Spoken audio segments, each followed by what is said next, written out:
our society has experienced a groundswell of support for the fight against not only the removal of horns from rhinos, but harms against rhinos. Not only harms against rhinos, but harms against biodiversity, harms against innocent life. And so we'd say that when our government cops out, because we think that we somehow don't have the monetary capability to do so, something which hasn't been adequately proven by a side proposition, we commit a travesty, not only against the rhinos, which ultimately end up being harmed even further in the process, but we commit a travesty against our own people who fervently believed in the ability to stop the evils of rhino poaching, and who are now being misled by a government which simply wants to give up. And so we say that in this debate, what this debate isn't about is some form of addressal of an immediate failure and some disaster which is taking place in the status quo. This debate needs to take place in a paradigm when we address the realities of the status quo. A status quo which actually has the foundations to be successful. The foundations of which are not only being ignored by side proposition, but which want to be utilized by side proposition in their abilities to protect rhinos. And so we'd say that our status quo is working. That's the paradigm in which this debate needs to take place. And so onto that, I've got 2 key points to speak about. I'll first be speaking about the harms of lock-in with regards to the sale of rhino horns, and then I'll be speaking about the harms of the South African people. But I'll first be dealing with some rebuff. So let's first look at this first issue of the safety of rhinos. And the conclusion to this point is that side proposition not only harms the safety of rhinos in terms of poaching, but they also harm the safety of rhinos in terms of their integral value with regards to their horns. So let's first look at the value of their horns. And I'll essentially give you 3 levels of analysis for why these horns are important. 1, they're important for mating, 2, they're important for fighting, and 3, related to the mating, they're important to the ability of the survival of rhinos to encourage their survival. So essentially the flippant analysis which we got in response to this from the side proposition is that, well, the horns grow back, and so it's really not such a problem. We don't think they understand the lifespan of rhinos and how breeding happens with rhinos.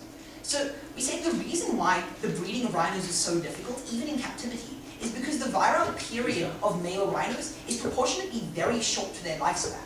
And so if you cut off their horn, which is made of keratin, and so doesn't actually grow that quickly because people want really big horns, and so you won't cut it off again as soon as you get another stub, we'd say what happens is you need to wait for an incredibly long time for that horn to regrow.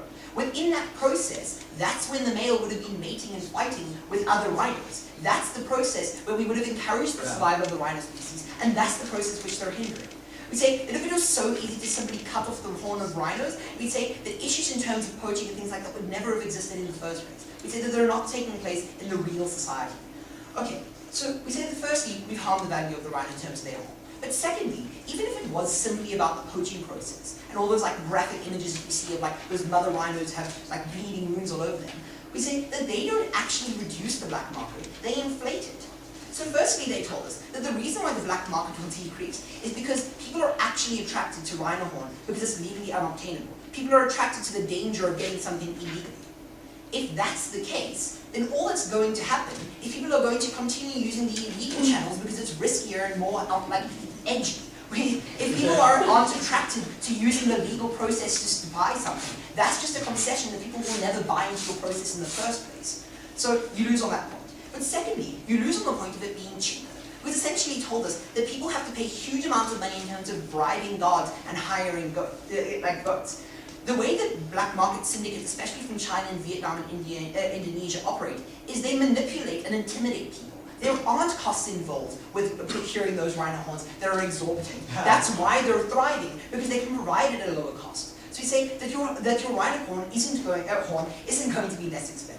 Secondly, in terms of all your ethics and morality and setting up shops and having the centralized body, like with all your other examples that you've used, those are the exorbitant costs that are involved. That's going to make the rhino horn more expensive. No, Josh. Okay, so last you told us that people are like really moral buyers, that they're really choosy about what they buy.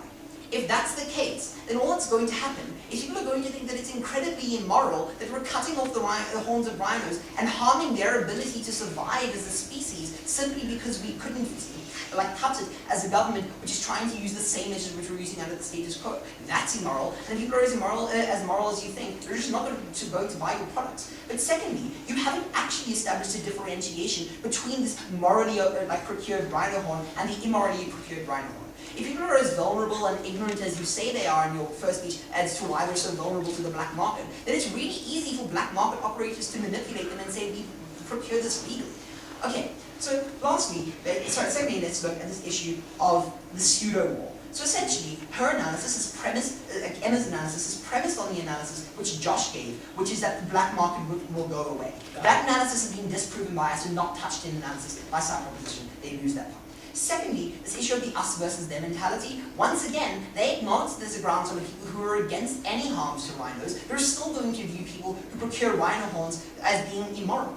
So secondly, they told us that we increase conservation. And I'll be dealing with most of this in terms of integrated rebuttal in terms of the harm of blocking. But essentially, what they told us is that we raise more money. Once again, that's hinged on Josh's analysis, which we've just proven. Proposition's case is hung. They lose it because we disproved Prop 1's analysis, and they haven't touched that rebuttal. So essentially, we now need to look at the positive matter, and the first we're dealing with the harm of blocking. And the conclusion to this point is that we create a thick South African demand, and we foster and entrench the Southeast Asian demand which already exists. So firstly, we create legal legitimacy. So if their analysis about many South African consumers being so moral and ethical is true, then we say that what that ties into is the analysis that the way South African consumers usually operate is they associate ethical purchases with legal endorsement by the government. It's the same reason why I'm proud of the South African product itself, because it's endorsed by the government. And so people will be buying into those kinds of products. Secondly, availability increases the supposed perceived legitimacy of a product. It's the same reason why condom use increased after it is more widely available in pharmacies. Thirdly, when something is more widely available and accessible, you lead to increased market penetration. And that's not a harm in and of itself.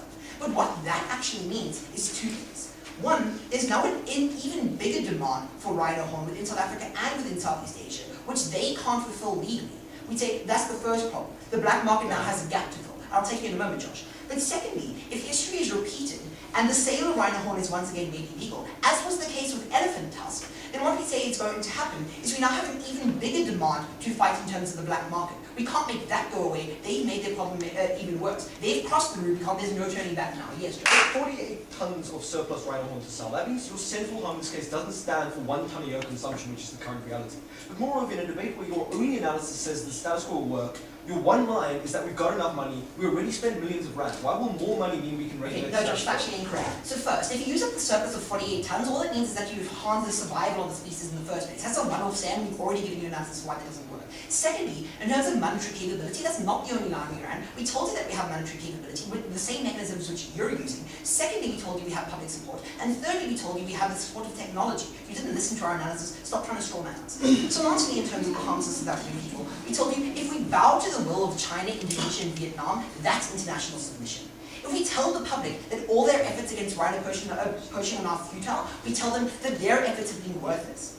But lastly, in terms of tourism, which they think is important in terms of encouraging conservation, firstly, people like to look at intact animals. People think that it's kind of ugly when they look at a rhino and it's missing its horn.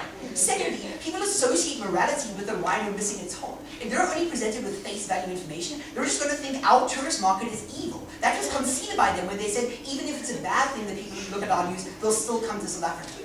And so at the end of this debate, they haven't been able to deal with the fact that it's harmful to rhinos because you remove their horn. Poaching doesn't do anything.